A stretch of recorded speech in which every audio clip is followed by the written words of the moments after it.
একটা রিউমার আছে যে মডেলরা অ্যাক্টিং পারে না। কেন এত ডিভোর্স হচ্ছে মিডিয়ার মধ্যে? প্রতিদিনই অনেক ডিভোর্স হচ্ছে, মিডিয়াটা খুব বেশি হাইলাইট হয়। কেমন মেয়ে পছন্দ? চাই একটু হাউসওয়াইফ টাইপেরই, শো অফ কম করবে, কাপড় উড়ে যাচ্ছে, হিরোর দেখতে মনে হয় খুব রাগী। এজ এ কোয়ার্টিস্ট সে অনেক ভালো। আপনার কি সুগার মাম্মি আছে? টানা কাজ করলে কারো কখনো সুগার মমের। মডেলিং করে সচ্ছল জীবনযাপন সম্ভব? আমার আম্মু বলেছিল কখনো শেয়ার করবি না, তোর ইনকাম কত, নজর লেগে যাবে। প্রচুর মা ভক্ত। হ্যাঁ, আমি খুব মা ভক্ত। এখন কি শুটিং থেকে আসছো? হ্যাঁ, সারাদিন শুটিং করো? হ্যাঁ, শুটিং তো ধরো কোনো শুরুর একটা টাইম থাকে কিন্তু শেষের কোনো টাইম নেই। একটু আগে যে একটা ফোন আসলো সেখানে যে বললো কি করছো, ইমরান কিন্তু ইমরান একটা ফোন আসছিল, ইমরান বলল না একটু পরে, আমি কিন্তু শুটে আছি। আমি কিন্তু শুনেছি। এটা তোমার কাজের ফোনও থাকতে পারে। আমরা অনুষ্ঠানটা শুরু করি। হ্যাঁ, চলো।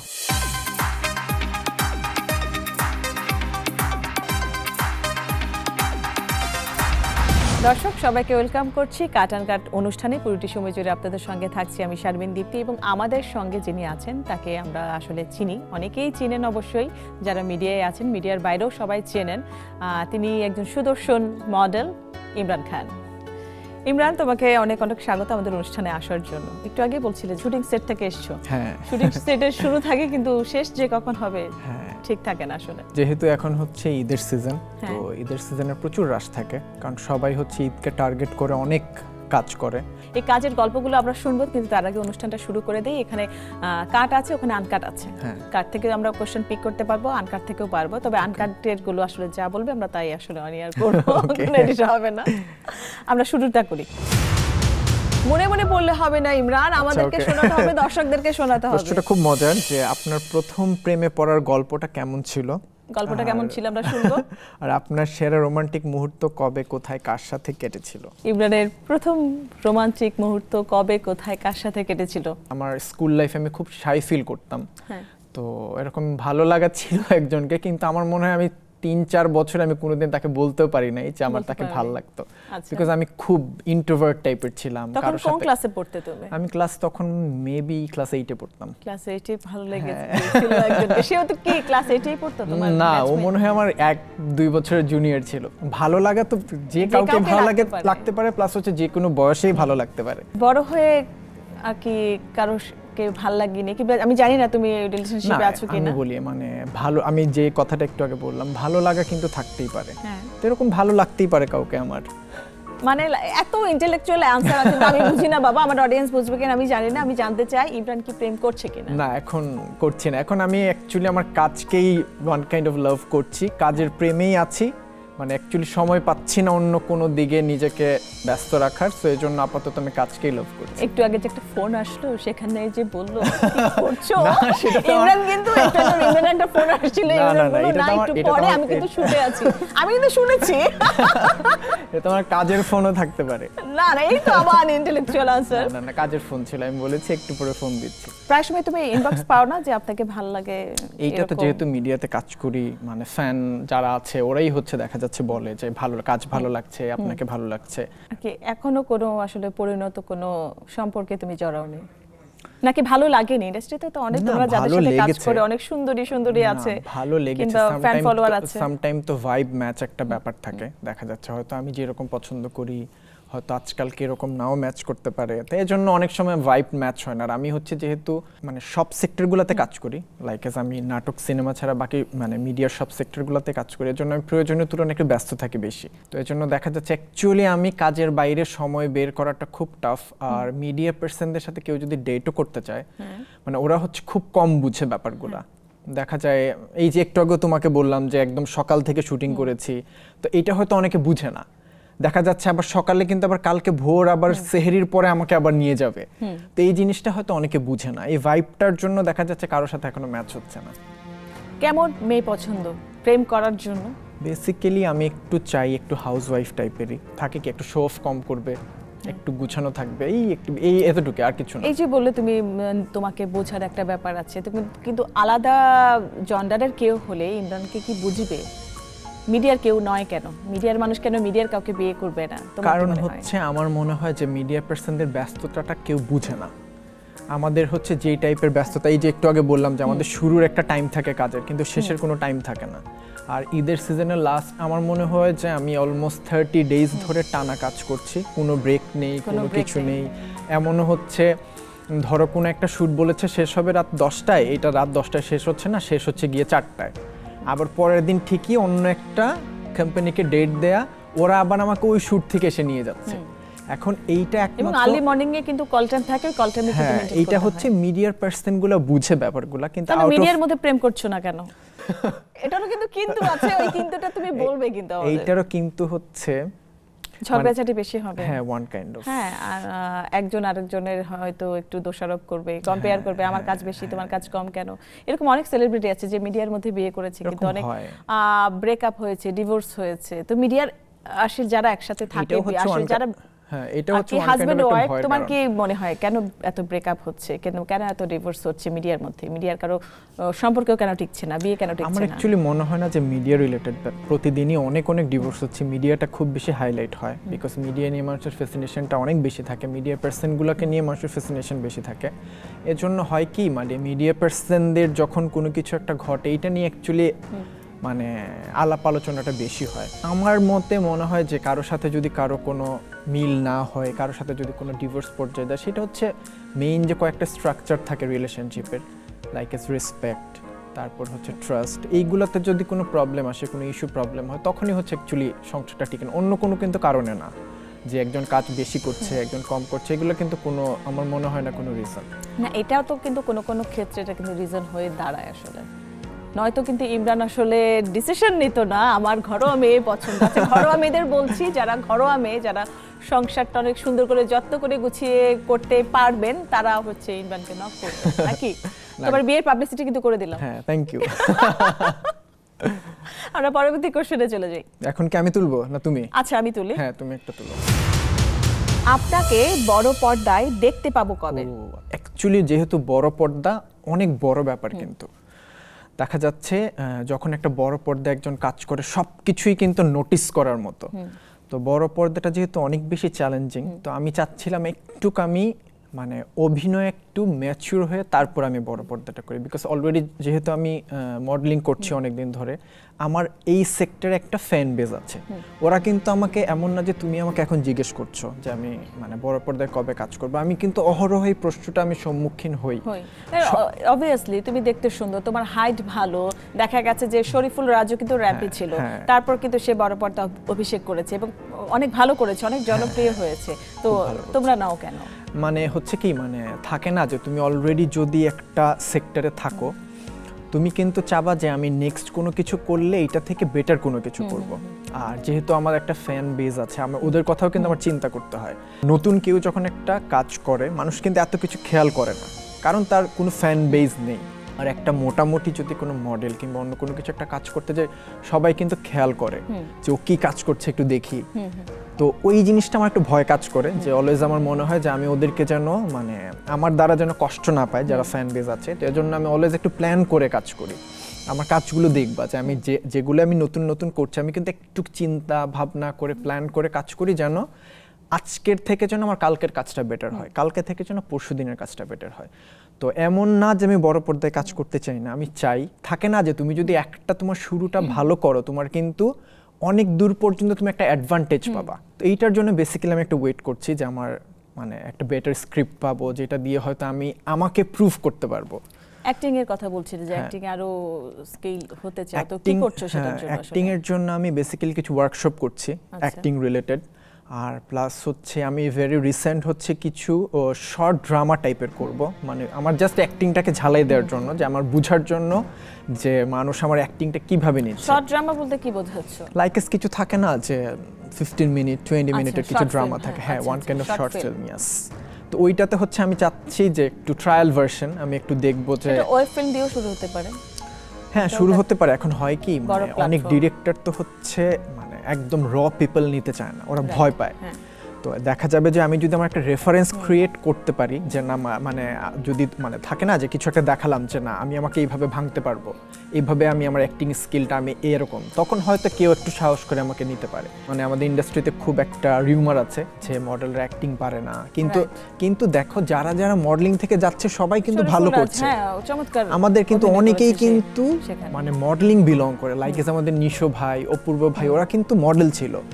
তো সামটাইম হচ্ছে একটু চান্স দিতে হয়, দিলে হচ্ছে একটু নিজেকে প্রুফ করার একটা পসিবিলিটি থাকে। আমারও ডেফিনেটলি, আমিও সেই জায়গায় একমত। রিসেন্ট তোমার একটা মিউজিক ভিডিও দেখলাম, সেখানে আমি হঠাৎ করে আমরা মনে হলো এটা কোনো সিনেমার কোনো গানের শুটিং এর অংশ দেখছি, হ্যাঁ না এটা কোনো সিনেমার গান। তো সেখানে খুব একটা ইমরানকে আর কি বলবো, খুবই গ্ল্যামারাস লেগেছিল, সাথে চমক ছিল, খুবই সুন্দর ছিল ভিজুয়ালটা, এবং খুব একটা ইমরানকে সেখানে কি বলবো একেবারে হিরো, যে আমাদের এমনিতে তো আমাদের হিরো সংকট আছে ইমরান। এই জন্য আমি তোমাকে জিজ্ঞেস করছি তুমি কি চাচ্ছ, কিংবা তোমার পরিচিত কোনো ডিরেক্টরের কাছে তুমি ওইরকম কোনো সাপোর্ট পাচ্ছ কিনা, কিংবা জানাচ্ছো কিনা যে আমি অ্যাক্টিং করতে চাই ফিল্মে? এখনো কাউকে জানাইনি। এখন তো খুব ভালো ভালো কাজ হচ্ছে। আমি মনে হয় গতকালকেও বরবাদের হচ্ছে মানে ট্রেলার দেখলাম, মানে আনবিলিভেবল। তো এরকম কাজ যদি হয় যে কেউ কিন্তু কাজ করতে যাবে। যেমন আমরা একটা টাইম ছিল, এত হচ্ছে আমাদের ফিল্ম ইন্ডাস্ট্রিতে আপগ্রেড ছিল না, সবাই একটু ভয় পেত, যারা একটু স্মার্ট টাইপের ওরা ভয় পেত যে আমার ঠিকভাবে আমি ইউটিলাইজ আমাকে করবে কিনা। আবার একটা কাজ যদি খারাপ হয় তাহলে অন্য কাজে কেউ কাজটা করবে না, এটার একটা ভয় কিন্তু থেকে থাকে। যেমন দেখো তুমি অলরেডি একটা জায়গায় বিলং করছো, তুমি যদি একটা খারাপ কাজ করে ফেলো, তুমি অলরেডি যে জায়গায় আছো সেটাও কিন্তু তোমার খারাপ হচ্ছে, তো এইটাও একটা ভয়ের কারণ। তো এখন আলহামদুলিল্লাহ ইন্ডাস্ট্রিতে কিন্তু অনেক ভালো ভালো ডিরেক্টর আসছে, অনেক স্মার্ট কাজ হচ্ছে। তো আমার মনে হয় যদি সবকিছু ঠিক থাকে আমি ইনশাআল্লাহ কিছু একটা করব। এটার জন্য কি রিসেন্ট যে মিউজিক ভিডিওটা আমরা দেখলাম, এটা কি তারই ট্রায়াল ভার্সন? এটা বলতে পারো ওয়ান কাইন্ড অফ। তো কিভাবে কাস্টিং হলো এখানে? আসলে চমকের বিপরীতে তুমি কাজ করেছো। বেসিক্যালি মানে আমি লাস্ট একটা প্রজেক্ট করে এসেছিলাম কাশ্মীরে, এটা হচ্ছে একদম করোনার পরপরই ছিল। কি প্রজেক্ট ছিল? এইটাও হচ্ছে একটা মিউজিক ভিডিও ছিল, এটা হচ্ছে বাংলাদেশ ইন্ডিয়া মিক্সড একটা কাজ ছিল। তোমার একটু লুক আছে একটু, হ্যাঁ ওই দিকে আমি এটাই বলছি, এইজন্য কি তুমি কাস্টিংটা পেয়েছো? না অ্যাকচুয়ালি এরকম কিছু না, না অনেক তোমার লুকটাই বলতে কি যে একটু বাঙালি না, একটু ওই দিককার, হ্যাঁ কাশ্মীরের ওই দিককার একটু ভাইব আছে তোমার মধ্যে। মেবি। তো আমি ধরো যখন লাস্ট এটা কাজ করে আসছি, তো আমি অ্যাকচুয়ালি আমি চাচ্ছিলাম না যে কোনো একটা নির্দিষ্ট কোনো কিছু ট্যাগ লাগুক আমাকে। আমি চাই না যে আমাকে শুধু মডেল বলুক, কিংবা ধরো যে মিউজিক ভিডিওর মডেল বলুক। আমি চাই ভ্যারাইটির সব কিছুর কাজ করতে, যেন কোনো কিছু ট্যাগ না পড়ে আমার। তো আমি যখন লাস্ট কাজ করেছিলাম, আমি প্ল্যান করেছিলাম যে না আপাতত মিউজিক ভিডিও করব না, যে হ্যাঁ একদম যদি খুব স্মার্ট হয় দেন করব। হ্যাঁ, তো এই প্রজেক্টটা যখন করবে তখন ডিরেক্টর আমাকে ফার্স্টে বললো ভাই একটা কাজ করবো এই তখন আমি চিন্তা করলাম যে না ডিরেক্টরটা তো বলেই যে ফাটাই দিব, এই করবো সেই করবো। আমি বলছি না ভাই, আগে আপনি আমাকে বেসিক সবকিছু দেখাইতে হবে, কাজ আমার সাথে কে আছে কে নাই সবকিছু আমি যখন ডিসকাস করলাম বলছে যে চমক আছে। পরে আমি বললাম আচ্ছা ঠিক আছে। তখন আমি ওর সাথে কথা বললাম যে অ্যাকচুয়ালি মানে প্রজেক্টটা কি হচ্ছে কি না, কারণ মানে হয় কি তুমি যখন একটা প্রজেক্ট করবা দুই সাইড থেকে যদি ব্যালেন্স হয় তখন দেখবা প্রজেক্টটা ভালো হচ্ছে। সব সাইড যখন একদম পারফেক্ট হয় তখন দেখবে প্রজেক্ট ভালো হচ্ছে। তখন ডিরেক্টর আমার সাথে মিটিং করলো, আমাদের সাথে দেখালো যে এই সেট বানাবো। ডিরেক্টর কে ছিল সেখানে? মাহিন আওলাদ ছিল ডিরেক্টর। আর তো হচ্ছে দেখা গেল যে সেট বানাবে, সব কিছু দেখালো আমাকে, ডেমো দেখালো। তো আমার পছন্দ হলো যে না ঠিক আছে ওকে।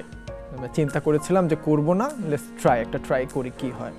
তো দেখলাম যে আউটপুট খুব ভালো আসছে। তোমার কয়দিন লাগলো? তোমাদের 3 দিন শুটিং করেছি কক্সবাজারে। 3 দিন শুটিং করেছো। চমক ছিল তোমার বিপরীতে, কেমন অভিজ্ঞতা চমকের সাথে কাজ করে? চমক হচ্ছে মানে ওকে কিন্তু দেখতে মনে হয় খুব রাগী, এজ এ কোয়ার্টিস্ট সে অনেক ভালো। আমি যখন কাজ করতে গিয়েছি, আমি যতক্ষণ কাজ করেছি আমার কখনো ফিল হয় নাই যে আমরা মানে ওর আগে একটা কাজ করেছি, আমরা একটা ফ্যাশন শ্যুট করেছিলাম, কোনো এরকম ভিজুয়াল টাইপের কোনো কাজ করিনি। তো এই যে 2-3 দিন আমি শ্যুট করেছি, আমার একবারের জন্য কিন্তু মনে হয়নি যে ওর সাথে আমি রেগুলার কাজ করিনি। ইভেন তুমি মিউজিক ভিডিওটা দেখলেও বুঝবা যে মনে হবে যে আমাদের খুব আন্ডারস্ট্যান্ডিং। আমাদের কিন্তু স্পটে গিয়ে আমাদের আন্ডারস্ট্যান্ডিং আলহামদুলিল্লাহ খুব ভালো হয়েছে। নাও সে আমার খুব ভালো ফ্রেন্ড। আর অন্যান্য অভিজ্ঞতা কেমন ছিল? এই ধরনের তো মিউজিক ভিডিও তোমার আগে করা হয়নি, যে একটু না এই টাইপের হিরোইজম একটা ব্যাপার নিয়ে, হিরো আসছে, একদিকে বাতাস উড়ে যাচ্ছে, কাপড় উড়ে যাচ্ছে, হিরোর মুখে গিয়ে বলল, পুরোটাই সিনেমাটিক ছিল। রাইট, এইজন্য আমি বলছিলাম পুরো গানটা ধরো আমি লিপসিং করেছি, এটা আমার জন্য খুব একটা টাফ ছিল। লিপসিং করাটা খুব ঝামেলা। এর মধ্যে ধরো কক্সবাজার শুটিং তো অনেক ঝামেলা। ধরো তোমার কোনো রেস্ট নেই, সান টু সান কাজ করতে হয়, আর্লি মর্নিং এ উঠে তোমার লোকেশনে। আমরা হচ্ছে তোমার ডিরেক্টর হচ্ছে একটা মানে লোকেশন পেয়েছিল যে এই জায়গায় হচ্ছে ধরো তোমার জোয়ারের পানি আসে, আচ্ছা আসার পরে ধরো ঠিক বিচের একটা জায়গাতেই পানি থাকে শুধু, আচ্ছা তো এইটা মানে দূর থেকে মনে হয় এটা সমুদ্রের সাথে কানেক্টেড। তো এইটা নেওয়ার জন্য আমরা একদম ভোরে উঠে একদম হচ্ছে স্পটে গিয়েছিলাম। মানে এটা তোমার ধরো ক্যামেরায় ধরলে মনে হয় যে তুমি অলরেডি সিতে দাঁড়ানো, কিন্তু অ্যাকচুয়ালি কিন্তু এটা সি না। তো এইটার জন্য ধরো অনেক কষ্ট করতে হয়েছে একদম ভোরে উঠে। মারমেডের ওই পাশটায়? হ্যাঁ হ্যাঁ, মারমেডের ওইদিকে ধরো একদম ভোরে উঠে গিয়েছি। তারপর ধরো সান টু সান যখন কাজ করি কোনো রেস্ট হয় না, আমরা হচ্ছে লাঞ্চও করতে পারি না, কারণ মানে একদম সূর্য যতক্ষণ থাকবে আমাদের কাজ করতে হবে। আর আমাদের একটা প্ল্যান ছিল যে আমরা যদি 2 দিন একটু মোটামুটি 70-80% কাজটা গুছায় নিতে পারি, লাস্ট দিন আমরা খুব চিল মুডে কাজ করব, কোনো প্রেশার নিব না। কিন্তু প্ল্যানিং করে তো হয় কি এত প্রেশার আসে যে কাজ যেই করে হোক শেষ করতেই হবে। যখন দেখা গেল যে লাস্ট দিনে ধরো অলরেডি আমাদের প্রেশার কমে গিয়েছিল, কিন্তু হয় না যে একটু ফ্রি টাইম পেলে সব এক্সপেরিমেন্ট করে ট্রাই করে, তখন আমরা কিছু এক্সপেরিমেন্টও করেছি। লাইক একটা হচ্ছে হিল আমরা পেয়েছিলাম ওই জায়গায়, হিলের মধ্যে এক্সট্রা করে পাথর বসানো হয়েছে, পাথর ছিল না। তারপর ক্যাকটাস বসানো হয়েছে, ক্যাকটাস বসানো হয়েছে যে ওইটাও ছিল না। বড় অ্যারেঞ্জ করা হয়েছে আসলে। হ্যাঁ, ঢাকা থেকে পুরো অলমোস্ট মনে হয় কেমন বাজেট ছিল 2 ট্রাক করে, আমি ঠিক জানি না, জানো বলবেন আমি জানি, 2 ট্রাক করে পুরো প্রপ সেট সবকিছু নেওয়া হয়েছে। তো অ্যারেঞ্জমেন্ট অনেক বড় ছিল। ডিরেক্টরের কোনো ট্রায়াল কিনা সে হয়তো সামনে ফিল্ম করবে, মেবি হতে পারে। এবং না আসলে ওর চমৎকার লেগেছিল। গানের নাম ছিল স্বর্গ। স্বর্গ, হ্যাঁ, এবং সুন্দর লেগেছিল। সেখানে আমাদের মনে হয়েছে কি জানো না, ও তো আমাদের একজন হিরো হতে পারে। আমরা হিরোর সংকটে আমরা আছি। ইনশাআল্লাহ ইনশাআল্লাহ দোয়া করো, তুমি হয়ে যাবে ইনশাআল্লাহ, হয়ে যাবে, আমরা সেটা প্রত্যাশা করি। আমরা পরবর্তী কোশ্চেনটা নিয়ে নেই। কোনো টাফ কোনো কিছু বলো না। টাফ না, এটা না একটা মজার কোশ্চেন। ওকে, আপনার সহকর্মীদের অনেকের সুগার ড্যাডি আছে, আপনার কি সুগার মাম্মি আছে? এটা হচ্ছে একটা মজার কোশ্চেন, আমি জানি না তুমি কি বলবে। অ্যাকচুয়ালি আমি জানি না। আর আমার একটা জিনিস আমি বিলিভ করি কি, তুমি যদি তোমার কাজে প্রচুর ব্যস্ত থাকো, কাজকে লাভ করো, তোমার অ্যাকচুয়ালি দরকার পড়বে না। কারণ তুমি তো কাজ করেই তো তুমি সময় পাবা না, তুমি আর দরকার কি? তুমি যদি ঠিকভাবে কাজ করো, মিডিয়া তোমাকে এত টাকা দিবে, তোমার কখনো দরকারই পড়বে না।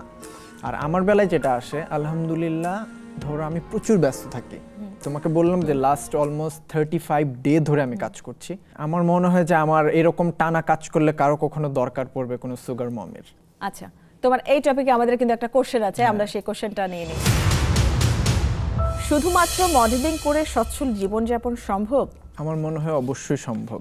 আমি একটা জিনিসে বিশ্বাস করি যে টাকার পেছনে ছুটে লাভ নেই। তুমি প্রথমে নিজেকে প্রতিষ্ঠিত করো, নিজেকে ডিজার্ভ করো, তারপর দেখবে যে একটা সময় টাকা তোমার পেছনে দৌড়াবে।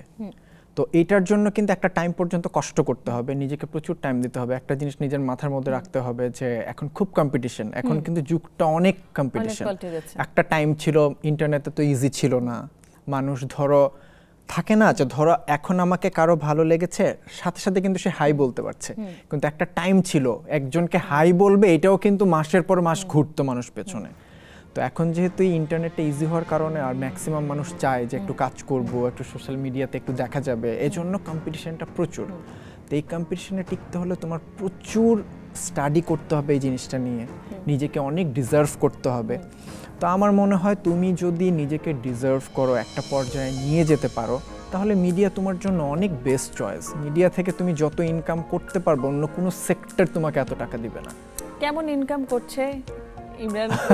না, এটা আমরা মোটামুটি জিজ্ঞেস করি সবাইকে, মিনিমাম ম্যাক্সিমামটা বলাই যায় না। এটা অ্যাকচুয়ালি মানে আমি যতটুকু জানি নিজের ইনকাম জিনিস, তুমি নিজেই বলেছো যে না, হ্যাঁ আমি বলি পিছনে ফিরে তাকাতে হবে না। একটা পারসনের মানে ঢাকাতে থেকে আলহামদুলিল্লাহ একদম যত টাকা হলে একদম বেস্ট ভাবে চলা যায়, আলহামদুলিল্লাহ আমি সেটা ইনকাম করি আলহামদুলিল্লাহ। তো সেটা পার মান্থ আমার না, এটা বলা যাবে না। আমার আম্মু বলেছিল কখনো শেয়ার করবি না, তোর ইনকাম কত নজর লেগে যাবে, এজন্য শেয়ার করা যাবে না। কিন্তু আলহামদুলিল্লাহ বললাম না তোমাকে। কি ছিলে? তোমরা ভাই বোন কয়জন? আমরা হচ্ছে 2 ভাই 3 বোন। তুমি কয় নাম্বার? আমি হচ্ছে নাম্বার 4। সবার ছোট? না, আমার ছোট আরেকটা বোন আছে। ছোট একটা বোন আছে। হ্যাঁ। পরিবারের মধ্যে কেমন ভাবে তোমাকে আসলে ইয়ে করা হয় যে তুমি মডেলিং করছো, সবার ইচ্ছে আছে যে কাজ করছো মিডিয়ায়? আমার ফ্যামিলিও কিন্তু অনেক কনজারভেটিভ টাইপ। আচ্ছা। তো যদি এখন ফ্যামিলি কেউ আমার সাথে থাকে না, সবাই ইউকেতে সেটেল, আমার ভাই বোন সবাই বাইরে সেটেল। তো প্রথমে হচ্ছে ওরা অ্যাকচুয়ালি বুঝতো না, কারণ যেহেতু মানে খুব সিম্পল একটা ফ্যামিলি আমি বিলং করি, ওরা এত কিছু বুঝতো না মিডিয়ার এইটা কি, মডেলিংয়ের র্যাম্পের কি সেক্টর, ফ্যাশন মডেল কি, অ্যাকচুয়ালি এই জিনিসগুলো এত বুঝতো না ওরা। তো প্রথমে অনেক কথাই বলতো যে এইটার কোনো ফিউচার নাই, এটা কেন করতেছো, এটা ভালো না, দরকার নেই করার, এই সেই। তো যখন দেখা গেল সামটাইম ধরো আমার কোনো ইউটিউবে কোনো একটা কাজ আসছে, আমার পত্রিকাতে কোনো একটা ছবি আসছে, তখন অনেকে আমার আব্বুকে নিয়ে দেখাইতো যে আমাদের ইমরান।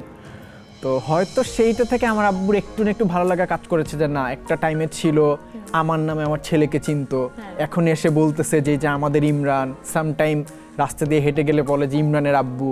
তো এইটা হয়তো মানে থাকে না যে ছেলের নামে, হ্যাঁ হ্যাঁ এইটাই। তো তখন এখন আর কিছু বলে না, এখন আমার কাজগুলো অনেক পছন্দ করে। যখন আমি শুনতে, এই যে লাস্ট আমার যখন এই যে স্বর্গ গানটা রিলিজ হয়েছে, আমি শুনেছি আমার আম্মু আমার আপুকে বলতেছিল যে ওর একটা সুন্দর কাজ আসছে, কাজটা দেখতে। এইটা মানে হয় কি সামটাইম আই ফিল প্রাউড যে ভালো একটা কাজ করলে ফ্যামিলি অ্যাপ্রিশিয়েট করে, মানে আমি প্রাউড ফিল করি আর কি। আচ্ছা। আর আম্মু বলেছে মাসিক কত ইনকাম সেটা বলা যাবে না, সো দর্শক আমরা আপনাদের জানাতে পারিনি। আপনারা বুঝতে পারছেন যে একটা খুবই শান্ত একটা ছেলে, আম্মুর খুব বাধ্যগত একটা ছেলে আর কি। সে প্রচুর মা ভক্ত, আমি প্রচুর মা ভক্ত। হ্যাঁ আমি খুব মা ভক্ত। ইয়েস। আর আমরা দেখেছি যে যারা সেলিব্রিটি একটা সময় তারা দেশের বাইরে চলে যায়, তো তোমার তো সবাই দেশের বাইরে সেটেল, তোমার কি ইচ্ছা, তুমি কেন এখানে পড়ে আছো? আমার কথা হচ্ছে কি, বাইরের লাইফটা একরকম, দেশের লাইফটা একরকম। যেমন বাইরের লাইফটা কিন্তু রোবোটিক টাইপের, মানে সবাই কাজ করছে, সবার মধ্যে থেকে তোমার কাজই করতে হবে। আর কিন্তু আমি চাই আমার লাইফটা এমন হোক, আমি সামটাইমের ইচ্ছা হবে আমি ফ্রেন্ডদের সাথে বসে চায়ের দোকানে আড্ডা দিব, আমার ইচ্ছা হবে আমি কোথায় ঘুরতে চলে যাব। এখন হয় কি, তোমার তো চাহিদার অভাব নেই, তুমি যদি চাও মানে 50,000 টাকায়ও তুমি তোমার লাইফে মানে তুমি এনজয় করতে পারবা, সামটাইম 5 লাখ টাকাও তোমার কোনো কিছু হবে না। তো আমি চাচ্ছি যে আমি যেন কম টাকাতে আমার মনের শান্তিটা পাই, আমি যেন মানে খুব বেশি আমি একটু অলস টাইপের, আমি অনেক বেশি আমি চাই না মানে ব্যস্ত রাখতে নিজেকে। আমি চাই একটু ফ্রেন্ডদের টাইম দিব, একটু নিজেকে টাইম দিব, একটু মুভি দেখবো এসে। কিন্তু বাইরের লাইফটা হচ্ছে কি মানে অনেক রোবোটিক টাইপের, আমি তো দেখি। তার মানে তোমার বাইরে, দেশের বাইরে যাওয়ার কোনো ইচ্ছাই নেই এবং যাবেও না তুমি, এরকম কিছু? তোমার যেহেতু আমার ফ্যামিলি সবাই সেটেল, দ্যাট মিন্স হচ্ছে কোনো একটা টাইমে যদি আমি চাই তখন আমি ইজিলি যেতে পারবো। তবে মানে এখন পর্যন্ত আমার কোনো প্ল্যান নেই বাইরে যাওয়া নিয়ে। ফিউচারে এখন হয় কি আল্লাহ কি তোমার ভাগ্যে রাখে সেটা তো জানি না, কিন্তু ফিউচারে পর্যন্ত আমি মানে প্ল্যান নেই আমার ইচ্ছা হচ্ছে আমি কিছু করব, দেশেই কিছু একটা করব। আমরাও চাই দেশে কিছু করো, আমাদের জন্য ভালো ভালো কিছু কাজ নিয়ে আসো। আমরা পরবর্তী কোশ্চেনে চলে যাই। কিন্তু আমার এই পাশ থেকে কিন্তু খুব মানে ভয়ঙ্কর প্রশ্ন উঠছে, আমি ভয় পাচ্ছি। জীবনের সবথেকে বড় মিথ্যা কি ছিল? ফ্রেন্ড সার্কেল বলো, আত্মীয় স্বজন বলো, যা তারা করেছে এটা তোমার এক্সপেকটেশনের মধ্যে ছিল না, ওটা তোমার জন্য আসলে না এরকম কিছু হয় না, কারণ আমি হচ্ছে মানুষের কাছ থেকে এক্সপেকটেশন খুব কম রাখি। এটা হচ্ছে আমার একটা লেসন। এটা অনেক ভালো একটা গুণ। হ্যাঁ আমি হচ্ছে ধরো তোমার হয় না ডে বাই ডে মানুষ ম্যাচিউর হয়, তুমি যখন লাইফের কিছু কিছু জিনিস বুঝে যাবা তোমার লাইফটা দেখবে কি আর কোনো প্যারা নেই। তুমি যখন বুঝবা যে তোমার একা আসছো, একা সার্ভাইভ করবা, একাই তোমার চলে যেতে হবে, তখন হবে কি কারোর প্রতি তোমার কোনো এক্সপেকটেশন থাকবে না, তাহলে তুমি কোনো কষ্টও পাবে না। হ্যাঁ যেমন হয় কি ধর আমার কিন্তু অনেক ফ্রেন্ড সার্কেল নেই, আমার খুব লিমিটেড ফ্রেন্ড সার্কেল। মিডিয়াতে কাজ করছো, মিডিয়াতে হচ্ছে আমার অনেক কলিগ আছে, কিন্তু আমার ফ্রেন্ড সার্কেল আমি বলি যদি তুমি একটা অনেক ভালো ফ্রেন্ডের ডেফিনিশন বলো, ভালো ফ্রেন্ড মানে হচ্ছে তুমি তোমার লাইফের সব শেয়ার করতে পারছো। তুমি ধরো কোনো একটা ঝামেলা হলো, অ্যাট ফার্স্ট তোমার মাথায় আসবে আমি আমার ফ্রেন্ডকে ফোন দিব। এরকম ট্রাস্টেবল ফ্রেন্ড পাওয়া অনেক টাফ। ধরো আমার ফ্রেন্ড, আমি আমার ইউনিভার্সিটি কলেজে আমার কিছু ফ্রেন্ড আছে যারা খুব ট্রাস্টেবল, ওদেরকে যেমন নাওয়াডেজে হয় কি তুমি একটা জিনিস শেয়ার করবা, দেখবা তুমি বাসায় যাওয়ার আগে ওরা 10 জনকে শেয়ার করে দিচ্ছে। তো এর জন্য আমি হচ্ছে এমনই হয় আসলে, তাই না? ইউনিভার্সিটি কোনটা ছিল তোমার? ইউনিভার্সিটি ছিল অতীশ দীপঙ্কর ইউনিভার্সিটি। কোন সাবজেক্টে পড়াশোনা করেছো? আমি বিবিএ নিয়ে পড়েছি। আচ্ছা। ওইটাও একটা কাহিনী আছে, ওই টাইমে হচ্ছে আমার দেশের বাইরে চলে যাওয়ার কথা ছিল। তো আমি চিন্তা করেছিলাম যে হয়তো 6 মাস 1 বছর আমি চলে যাব দেশের বাইরে। আমার মনে হয় ইটালির ভিসাও হয়ে গিয়েছিল। তো আমি চিন্তা করেছিলাম আচ্ছা 5-6 মাস যেহেতু দেশে আছি কোনো একটা ইউনিভার্সিটিতে আমি মোটামুটি একটু পড়ি, মানে এই 5-6 মাস বসে থাকার থেকে আমি একটু পড়াশোনাটা বাইরে করতে চেয়েছিলে? হ্যাঁ, আমার প্ল্যান ছিল বাইরে করার। আমার ভাইয়া হচ্ছে সে ইউকেতে, সে আমাকে বলেছিল যে তুই ইউকেতে এসে পড়। তো দেখা গেল যে এই আমি 5-6 মাস আমার ইউনিভার্সিটিতে পড়ার মধ্যে আমি হচ্ছে মানে এজ এ ট্রায়াল ভার্সন আমি মিডিয়াতে কাজ শুরু করি। তো আমার কাছে আমার অলওয়েজ, আমি ছোট থেকে আমার একটা জিনিস আমার মাথায় ছিল, আমি লাইফে যা করবো আমি চ্যালেঞ্জিং কোনো কিছু একটা করবো। আমার খুব ইচ্ছা ছিল আমি মিলিটারিতে যাব, কারণ মিলিটারি ওদের কাজ আমার খুব মনে হতো যে খুব চ্যালেঞ্জিং, ওরা খুব মানে ডিয়ার জিনিসগুলো ওরা হচ্ছে খুব ইয়ে করে। কিন্তু আমার ফ্যামিলি থেকে সাপোর্ট ছিল না, খুব ভয় পেত। আমার আব্বু আম্মু খুব ভয় পায়, মানে আগে হচ্ছে স্কুল কলেজের টাইমেও মাগরিবের পরে বাসার বাইরে যেতে দিত না ভয়ের জন্য। এটা স্বাভাবিক, প্রতি বাপ মাই ভয় পায়, এক একজনের ভয়ের সিস্টেমটা থাকে এক এক রকম। তো মাগরিবের পরে বাসার বাইরে যেতে দিত না। মিলিটারিতে তোমার যেতে হলে তো কিছু প্রসেস থাকে, ক্যারেটে পড়তে হয়, করতে হয়। তো আমার ফ্যামিলি থেকে সেই সাপোর্টটা ছিল না, এজন্য ওইভাবে আমরা করি নাই। তো আমি যখন মিডিয়াতে প্রথমে, তো ধরো আমার চিন্তা ছিল না যে আমি কাজ করতে পারবো। আমি চিন্তা করতাম এত ডিজার্ভিং মানুষ, এর মধ্যে আমাকে কেন নিবে।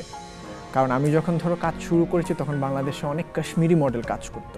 কাশ্মীরিরা তো ভাই বোন, এটা ছিল মনে হয় 2014-15 এর দিকে। তো ধরো তোমার তখন কাশ্মীরি মডেলরা ছিল, তা কাশ্মীরিরা তো ভাই বোন অনেক সুন্দর। তা আমি তো বুঝতাম না ওরা কাশ্মীরি, আমি ভাবতাম ওরা তো বাংলাদেশি। তা আমি চিন্তা করতাম এত ডিজার্ভিং মানুষ, ওদের মধ্যে থেকে কেন আমাকে নেবে। তো যখন ধরো আমি একটা ট্রায়াল এরকম কাজ করে দেখলাম যে না, মানুষ খুব মানে অ্যাজ এ নিউ ফেস আমাকে খুব ভালোভাবে নিচ্ছে, অ্যাপ্রিসিয়েট করছে যে না এই তোমার হাইট ভালো, তোমার ফিউচার ভালো, তুমি ভালো কাজ করতে পারবা, তখন আমি মানে আমার মনে হলো যে না, আমি আমার লাইফে একটা চ্যালেঞ্জ পেলাম। থাকে না যে একটা মিডিয়া তো অবভিয়াসলি অনেক বড় একটা চ্যালেঞ্জ। অনেক পার্সন দেখবা ওর অনেক মানে সে সুন্দর, সে তার ট্যালেন্ট আছে, এরপরে কোনো না কোনো কিছুতে সে সুইচ করতে পারছে না। তো এটা তো অবশ্যই একটা চ্যালেঞ্জ। তো ধরো যখন দেখলাম যে কাজ করতে পারছে, তখন আমার মনে হলো যে না, মানে মেবি এইটা আমার জন্য। তো কিছু কিছু জিনিস দেখবা যে তুমি যে জিনিসটাকে লাভ করো, সবাই কিন্তু নিজের লাভের কাজটা করতে পারে না। তোমার হয়তো প্ল্যান তুমি ডক্টর হবা, কিন্তু তুমি হতে পারলে না। তুমি হলে কি হয়তো ব্যাংকে কাজ করছো, তোমার হয়তো লাভ হচ্ছে তুমি ইঞ্জিনিয়ার হবা, কিন্তু তুমি হতে পারো নাই। কিন্তু ধরো আমার একটা চ্যালেঞ্জ, আমার অলওয়েজ পছন্দ ছিল যে আমি চ্যালেঞ্জিং কোনো কিছু একটা করব। তো মিডিয়াটা আমি যখন শুরু করলাম তখন আমার মনে হয়েছে যে না, এটা আমার জন্য চ্যালেঞ্জ। তখনই আমি আর চিন্তা করলাম বাইরে যাব না, দেশে আমি কিছু একটা করি। ডেফিনেটলি আমরা আশা করি যে তুমি অনেক ভালো কাজ করবে। এখন দেখা যাচ্ছে যে ইমরান একটা দুটো কাজ করে অনেকে হচ্ছে অ্যাওয়ার্ড পাচ্ছে, কিংবা অনেকের দীর্ঘদিন কোনো কাজও নেই, তারাও অ্যাওয়ার্ড পাচ্ছে। যে অ্যাওয়ার্ড দেওয়ার ব্যাপারটাকে তুমি কেমন ভাবে দেখো? তুমি কি অ্যাওয়ার্ড পেয়েছো কখনো, কিংবা ইনভিটেশন পেয়েছো না তোমাকে এমন অ্যাওয়ার্ড দেওয়া হবে? অ্যাকচুয়ালি আমি ওই টাইপের অ্যাওয়ার্ড চাইও না। যেমন আমি মাঝে মধ্যে দেখি যে ওরাই অ্যাওয়ার্ড অনুষ্ঠান করছে, ওদের ফ্রেন্ড সার্কেলকেই ওরা দিচ্ছে, সব ওরাই। এখানে একটা কোরাম থাকে। হ্যাঁ, এবং প্রতি বছর সেম পার্সন পাচ্ছে, সেম একটা ক্যাটাগরির জন্যই ওরা পাচ্ছে, এবং হয়তো সে কোনো কাজও করছে না।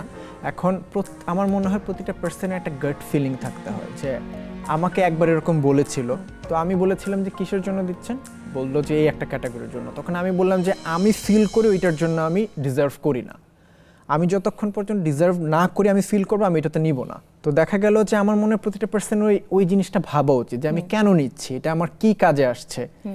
কিছু অবশ্যই বাংলাদেশের কিছু সেক্টর আছে যেটা হচ্ছে অনেক ডিজার্ভিং পিপলকে ওরা অ্যাওয়ার্ড দেয়। আমার মনে হয় যে ওই জিনিসগুলো ছাড়া বাকি কোনো অ্যাওয়ার্ডের মাইনে রাখে না। আমি জানি না অনেকটুকু এটা সত্য না মিথ্যা, যে অনেকে ইচ্ছে করে যে অ্যাওয়ার্ড একটা ফাংশন করে, ওখানে হচ্ছে যাদেরকে অ্যাওয়ার্ড দেওয়া হচ্ছে ওদের থেকে একটা অ্যামাউন্ট তারা না। এটা তো তুমি নিশ্চয়ই জানো। হ্যাঁ, এমন না যে আমার কানে আসে না। হ্যাঁ, আমার কানে অনেক আসছে। অ্যাকচুয়ালি হয় কি, এটা ওদের একটা ফ্যান বেজ, ওরা হয়তো চিন্তা করে যে হ্যাঁ আমি যাকে পছন্দ করি অ্যাওয়ার্ড পাচ্ছে। এখন কোন ক্যাটাগরি থেকে পাচ্ছে, মানে কেন পাচ্ছে, এটা ওরা চিন্তাও করে না। চিন্তাও করে না, ভাবেও না যে আমি একটা অ্যাওয়ার্ড পাচ্ছি, আমি ফেসবুকে একটা ছবি দিলাম, আমি পেয়েছি একটা অ্যাওয়ার্ড পেয়েছি। এটা এরকমই। আমরা আর লাস্ট কোশ্চেনটাই চলে যাই। ইমরান কবে বিয়ে করছেন? আল্লাহ, আর কি প্ল্যান কবে, কেমন পাত্রী চাই সেটা তুমি বলেছো, ঘরোয়া পাত্রী। আমার প্রতিদিন শুনতে হয়। গতকালকে আমার নানু বলছিল যে আমার শেষ ইচ্ছা একটাই, যে তোর বিয়ে কখন দেখবো। ও, নানু আছে এখনো? হ্যাঁ, আলহামদুলিল্লাহ আমার নানু আছে এখনো। তো নানুর শেষ ইচ্ছাটা ইমরান কবে পূরণ করছে? শেষ ইচ্ছা হচ্ছে, আমি বলি যেহেতু আমি একটু আগে বললাম যে আমার ফ্যামিলির কেউই দেশে থাকে না, আমার ভাই বোন সব, আব্বু আম্মু সবাই, হ্যাঁ সবার বিয়ে হয়ে গেছে, সবাই বাইরে। তো ওই কিছুদিন আগে আম্মু বলছিল যে নেক্সট দেশে আসবো, উসিলা কিন্তু একটা দিতে হবে। তো উসিলা মানে ইন্ডিকেট করেছে একটা জিনিস, এটা হচ্ছে বিয়ে। মানে আই হোপ নেক্সট ইয়ারের নাগাদ কিছু হতে পারে, কিন্তু আমার ইচ্ছা ছিল আমি একটু কাজে স্টেবল হব। Right right. স্টেবল হয়ে এখন আপাতত আম্মু আব্বুকে তো কোনো কিছু একটা বোঝ দিতে হবে। তুমি যদি আর কি আমি জানি না এখন ওই ফিল্মে যদি কাজ করো কিংবা ফিল্মে যদি কাজ করো, কাজ করার আগেই যদি নায়ক বিয়ে করে ফেলে তাহলে কিন্তু ফ্যান থাকবে না। কিন্তু কি করবে তুমি? এটা ট্রু, আমি অ্যাকচুয়ালি চাই আগে হচ্ছে একটু কাজের প্রতি ফোকাস করতে, কারণ তুমি যখন দেখবে কি তুমি তোমার লাইফটা নিয়ে যখন চিন্তা করবে তুমি কিন্তু মিনিমাম 6 মাস 1 বছর অন্য কোনো কিছুর উপর ফোকাস করতে পারবে না, একদম সিম্পল ম্যাটার। তো ধরো আমি চাচ্ছি যে একটু সবার একটা পিক টাইম থাকে, তো আমার এখন মনে হচ্ছে আমার এখন অনেক পিক টাইম। তো কারণ এখন তো ধরো মানে ওটিটি অনেক আসাতে আমাদের কাজের পরিধিটা অনেক বেড়েছে। আগে একটা কাজের সম্ভাবনাও অনেক আছে সবকিছু মিলে। আগে দেখা যেত কি ডিরেক্টররা অনেক স্টোরি মানে পারতো না বলতে, এখন ওটিটিটা ইজি হওয়ার কারণে দেখা গেল কি স্টোরিটা বলতে পারছে, অনেক ডিফারেন্ট স্টোরি থাকে কিন্তু। তো আমার মনে হয় যে ইনশাআল্লাহ ভেরি সুন আমি কিছু একটা শুরু করব ইনশাআল্লাহ। ভেরি সুন করব, করার পরে আমি বিয়েটা করব। হ্যাঁ সেটা তো অবশ্যই। না এটাও করতে পারো, আমরা অনেককে দেখেছি, অনেক নায়ক নায়িকা যে যারা বিয়ে করে ওই যে না আমি এটা চাই না আল্লাহ। আমি ফান করে বললাম যে তারা এটা গোপন রাখে, তো ওরকমও করতে পারো। কারণ না আমি এরকম চাই না, আমি চাই যে মানে তুমি কি আমাদের জানি এটা নিয়ে বিয়ে করবে? হ্যাঁ অবশ্যই হ্যাঁ। তো তুমি তো অবশ্যই ইনভাইটেড। আচ্ছা আমি কিন্তু ইনভাইটেড দর্শক, বিয়ের দাওয়াত কিন্তু পেয়ে গেছি। আসলে তোমার সাথে অনেক গল্প করলাম, অনেক ভালো লাগলো ইমরান, অনেকদিন পরে আমাদের দেখা হলো আসলে। অনেক শুভকামনা আমাদের এই অনুষ্ঠানের পক্ষ থেকে তোমার জন্য রইলো। অনেক ভালো কাজ আমাদের দাও, এবং আমাদের এই অনুষ্ঠান থেকে আমরা বলতে চাই যে ইমরানকে আমরা বড় পর্দায় দেখতে চাই। আমি জানি না ডিরেক্টর আসলে কি চিন্তা ভাবনা করছেন, অবশ্যই যেন ভালো চিন্তা করেন ইমরানকে নিয়ে। অনেক তোমার তোমাকে অনেক ধন্যবাদ, নেক্সাস টিভিকে অনেক ধন্যবাদ। সবাই ভালো থাকবেন, আসসালামু আলাইকুম। দর্শক কাট অ্যান্ড কাট আজ এই পর্যন্তই, দেখা হচ্ছে আগামী আয়োজনে। সে পর্যন্ত সবাই অনেক সুন্দর থাকবেন, সুস্থ থাকবেন। বিদায়।